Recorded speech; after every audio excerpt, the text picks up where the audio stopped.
constantly felt like I'm not feminine enough as a woman, and that's actually how I really got into makeup. Was like I wanted to at least present myself as being this soft, delicate person. I wish I could be a soft, delicate person, but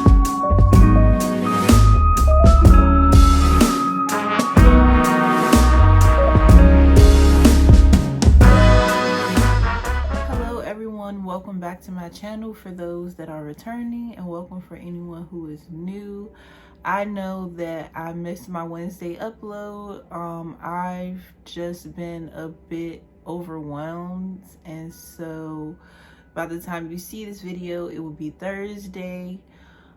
Today's video is just gonna be me talking about my self-love journey and how that is translated through my locks.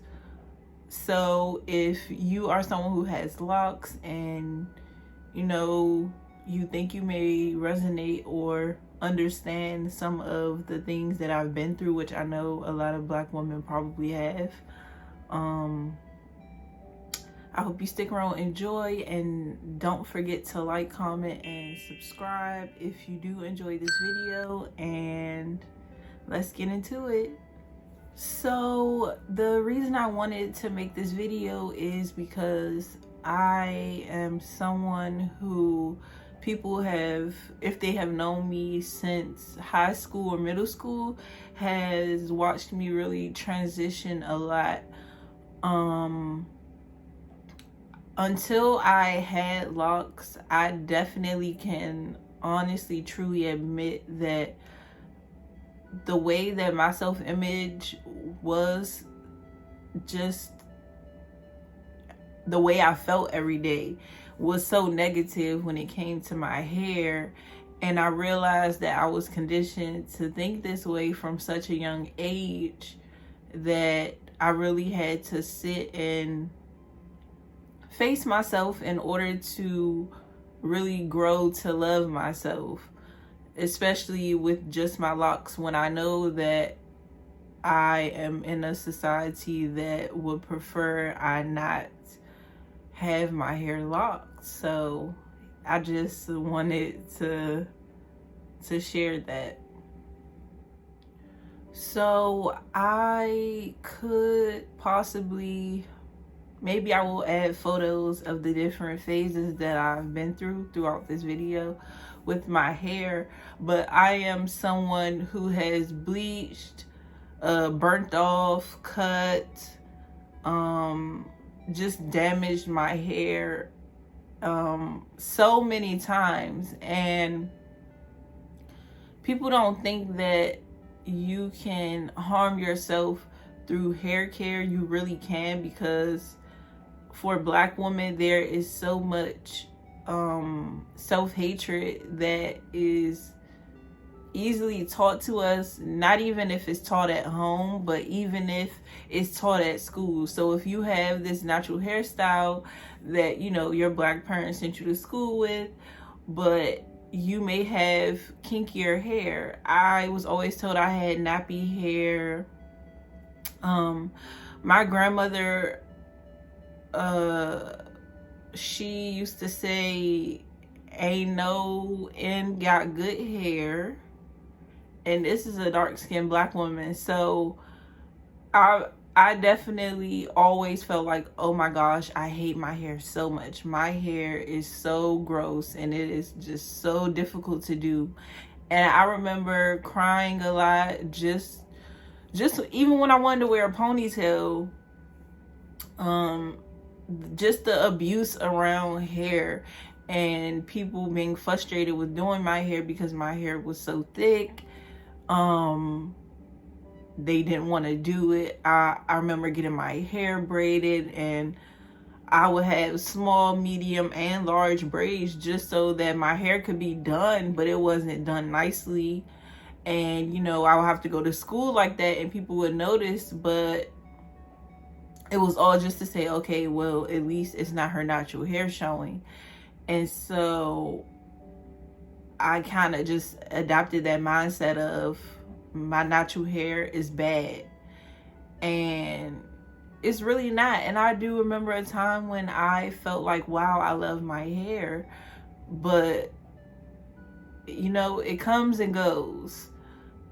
I currently do love my hair, even though I definitely need my hair done because I have a lot of new growth, as you can see, and you can see the product, but it is what it is. I've been leaving my hair alone, and since I've been leaving it alone, it's just been growing a lot more. So this is the result. I remember being the black emo girl, and I was living in the hood. I grew up in the hood, and I don't know, what I liked most about myself when I was that alternative black person was that I did not care about what other people thought. So when it came to hair and I was dyeing my hair, it was like different level things.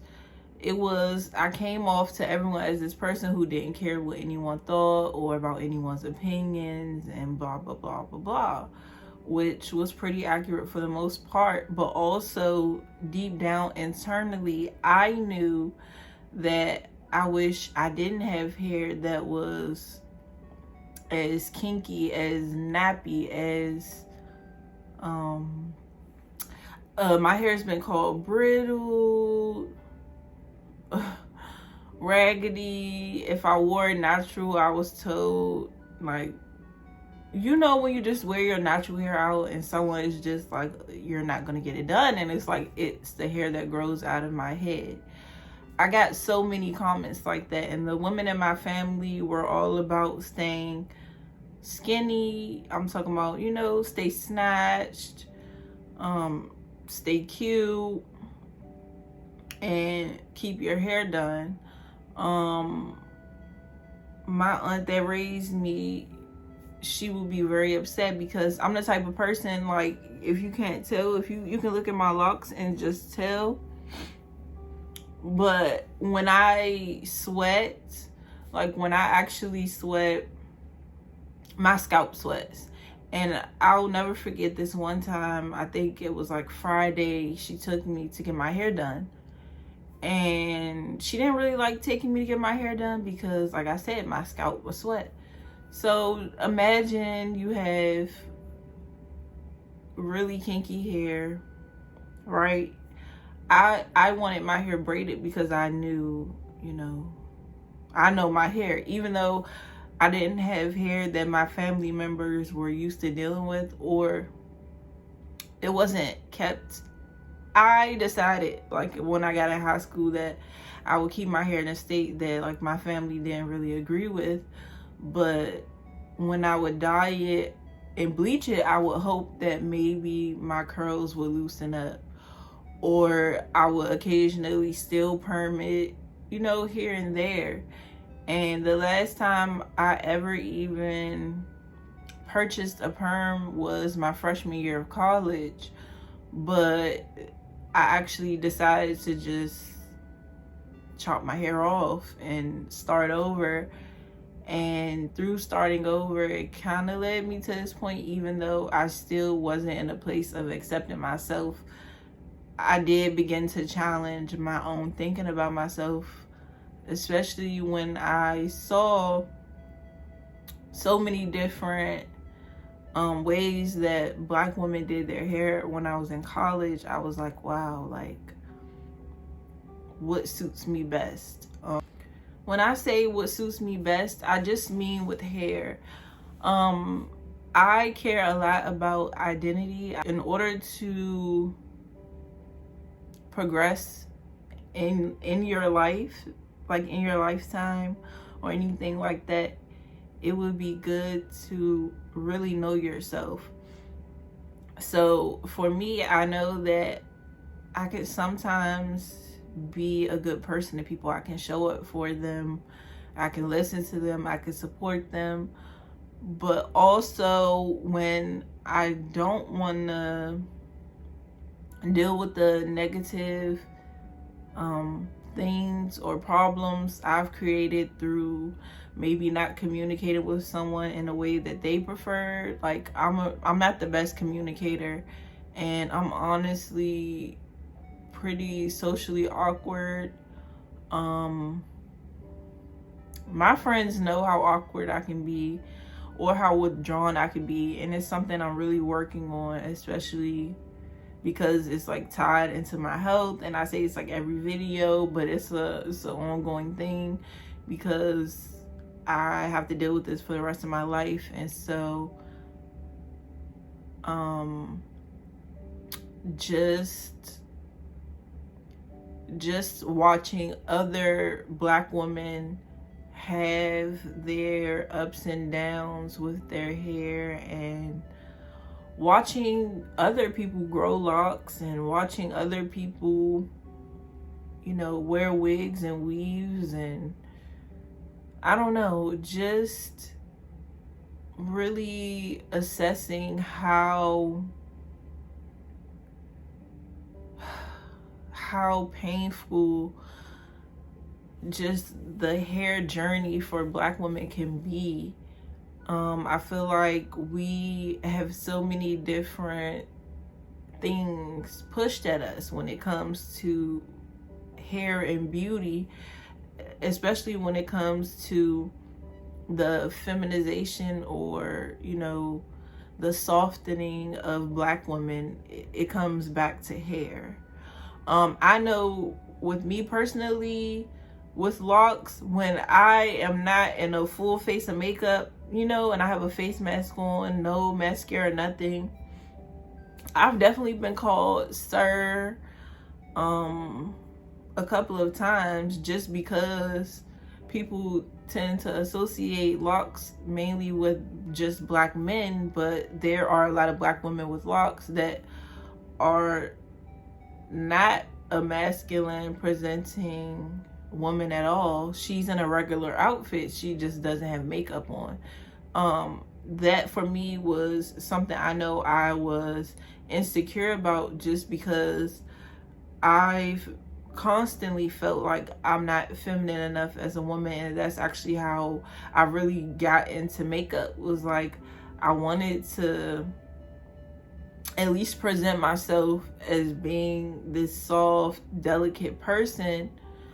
I wish I could be a soft, delicate person, but it's like, as a Black woman, I have to be rough, I have to be strong, I have to be certain when I'm talking, because people just tend to think that as a Black woman, I'm just gonna be submissive, or I'm gonna be combative and argumentative. Like, all this is coming from just my hair, just from my style of hair. It's definitely been interesting to navigate having locks in just the nonprofit setting, only because there's so much around locks that people don't talk about. And the way that I am treated now that I do wear my hair out when I'm out versus if I were in a wig, it blows my mind and it humbles me a lot, because I feel that people's feminine and masculine energies can also show up really just through their energy. But when you are not giving people what they want, you know, before they even get to speak to you, people will not even give you that time of day. I've had people literally not even want to acknowledge me if I just had my locks out, no makeup, versus I got makeup on and maybe I threw a wig on top of my locks, and now it's just like, oh, hey, I don't think I look any less beautiful with my locks out. But it took me what, I'm almost 2 years into my lock journey, so it took me that long just to feel like I do look nice. I do love my hair. I look beautiful. It doesn't have to be you know, edges laid down, hair laid down, like locks do what they want. Like this lock will forever, it just sticks out. Like it is what it is. And I'll try to tuck it and do whatever, but you know, I've just never been comfortable when it came to my hair. And I've always lived with this rule that, you know, my hair needs to be slicked back. It needs to be smooth in some type of way because I don't want people to be uncomfortable. But how could people be uncomfortable with me being myself? So this little clip of this video is for all of my women who feel like they can't do their hair, or that their hair has to be perfect and always done, you know, freshly. You feel like it takes so much out of you to do your hair. When I locked my hair, it taught me that I can't rush. I love hair. I love how you can express yourself different ways. Like I said, I used to dye my hair a lot. Like at one point my head looked like a bag of cotton candy. Yeah, it was bad.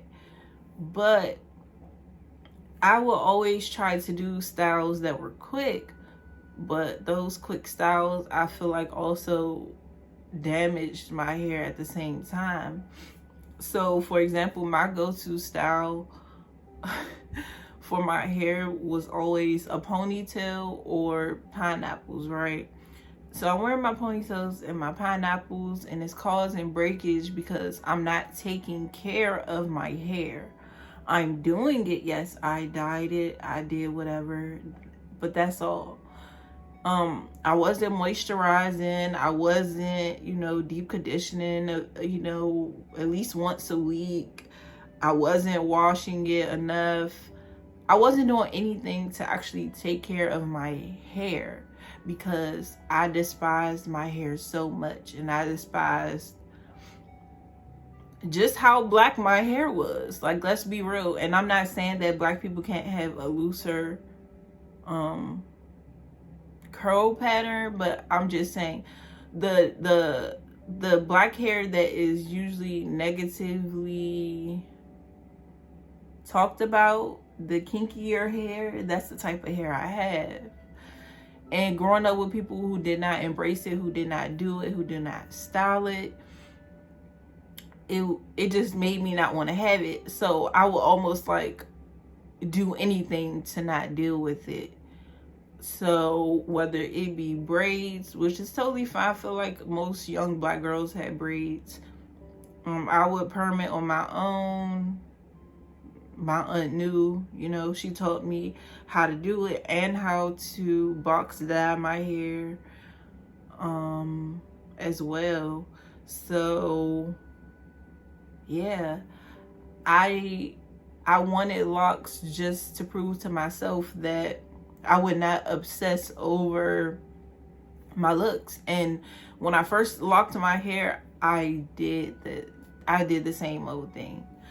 Before I actually started my locks, I was tired of wearing wigs because I never made like a lot of money to be getting, you know, like a lace front Brazilian bundle, blah, blah, blah, blah, blah, you know, laid to the gods. No, I was just getting a little $50, $60 beauty supply store wig. Again, when you are someone who is not used to taking care of your hair, when it comes to like wigs, weaves, braids, etc., there will be two types of people. So there will be this one person who is going to work hard to slay whatever they're doing to their hair. And then you have the people who absolutely hate hair and hair care and everything. And yeah, when the wig be tilted, that was me. So it was bad. It was bad, y'all. So I I had just dyed my hair orange, actually. Why, I don't know. I was going through a mental breakdown and I just decided, let me dye my hair. And my hair had gotten so long because I didn't dye it. I was starting to take care of it, but I was not consistent. And yeah, I dyed it. It broke off, and then my sister cut the rest off before I started my hair, and here we are. And when I started my hair, it was like these locks in the back. Like, the fact that it's this long is crazy, but I'll try to find the photo from when it first started, but they were literally like right here. And it's been 2 years, and I can't believe that I'm almost 2 years locked and I haven't cut it off. I'm so surprised, because I would just say to myself, like, maybe I made a mistake, like maybe I don't look good. And I never felt attractive at all with my locks up until these last few months, honestly. So the reason I even brought up taking care of hair and my locks is because I'm the type of person, when I don't want to deal with something, so I brought up hair care and my lock journey just because I know personally how, as a Black woman, it's so easy to hate your hair and not want to deal with it and not want to face it, because you have to face that part of yourself that feels ugly, I guess, that doesn't feel beautiful, that doesn't feel like, you know, it's enough. But you don't have to have straight hair, you don't have to have a wig laid to be beautiful, none of the things. Also, no matter what you do to your hair, you should care for it. I personally, in a way, was punishing myself by destroying my hair because I didn't feel like it was beautiful. And whether or not you are consciously aware of how you can be harmful to yourself and your hair, you'll continue to do it. So if you're gluing down a wig and you pull it off and you're willing to pull your hair off just to take it off to get another wig on, that is self-harm. If you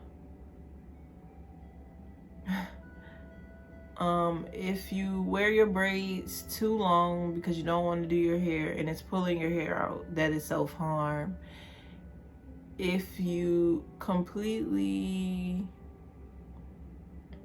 just don't take care of your hair and neglect it, it's self-harm. I'm not saying that you are a bad person, because I honestly neglected myself when it came to hair for a long time, because I used to feel like I can't do anything with it.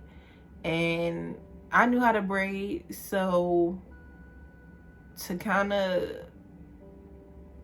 prepare myself to take care of my hair, I decided if I started to braid my own hair, maybe that would be helpful, because I'm dealing with my whole head of hair. And anyone who braids their own hair, you know how stressful it is.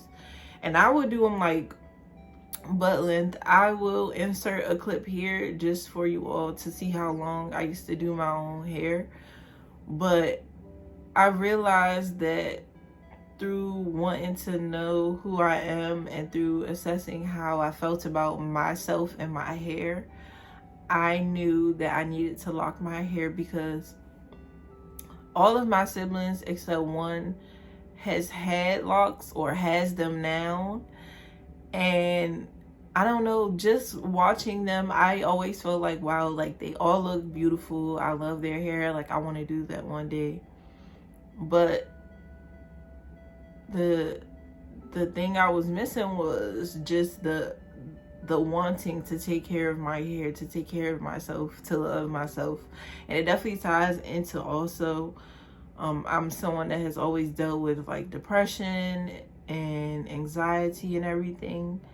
And that does manifest itself through how you take care of yourself or how you don't take care of yourself. But I don't know, it's just, I don't know if it was because I lost my grandmother, but just being able to really think about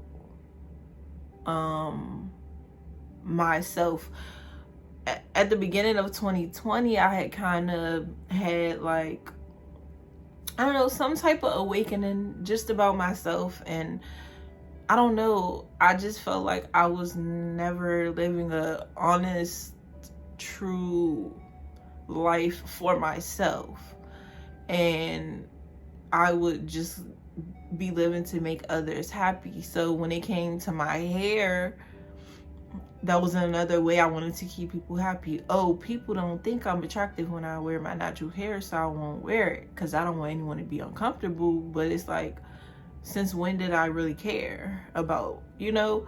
So I don't know, it's just kind of me reading myself and saying, okay, you've put wigs over it, you bleached it, dyed it, I've burnt my hair off. Like, I had leave out that I burned so bad.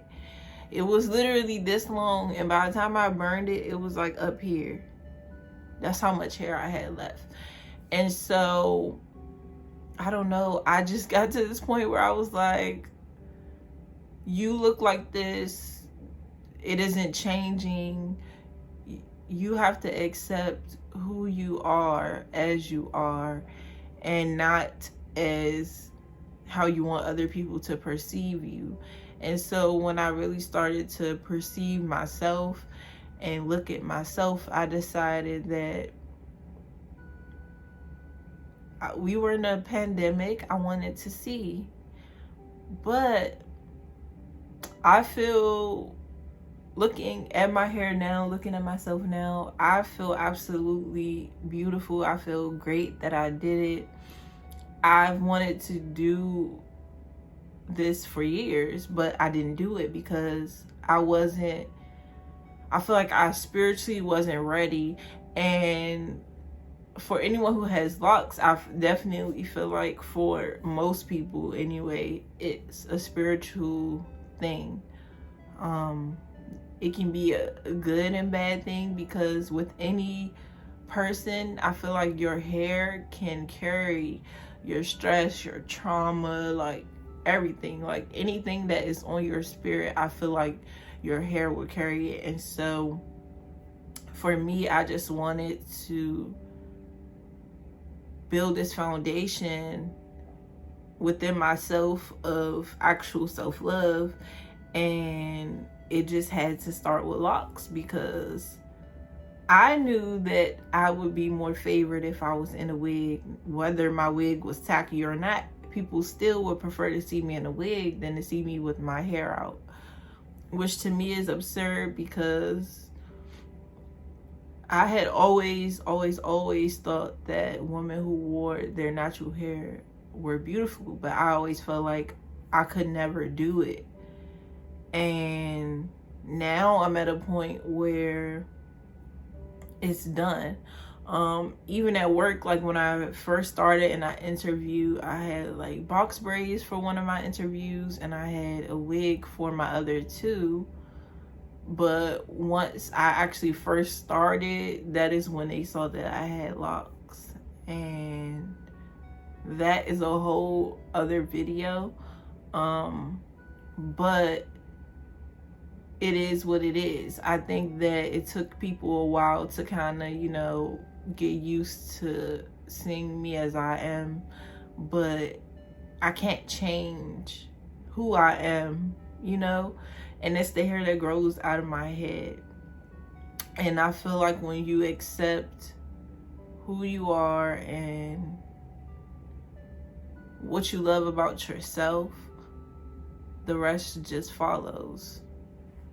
So if you are someone who has locks or who is on their natural hair journey, or who has any stories about just their experiences around being a Black woman in hair and the horror stories that come from it, I mean, from being burned with a hot comb, anything like that, please feel free to share below. I may dive deeper into this, but I don't know, I just feel like people don't really like to talk about how your relationship with your hair can negatively impact your self-image. And yeah, no matter what you do to your hair, you're still beautiful, and you should still take care of your hair underneath whatever you do. Don't neglect your hair. Even if you aren't 100% happy with how your hair looks, don't neglect it. Don't forget about it. If you enjoyed this quick little chat with me, make sure that you like, comment, and subscribe to my channel. Watch my other videos, and I will see you in the next one. Bye.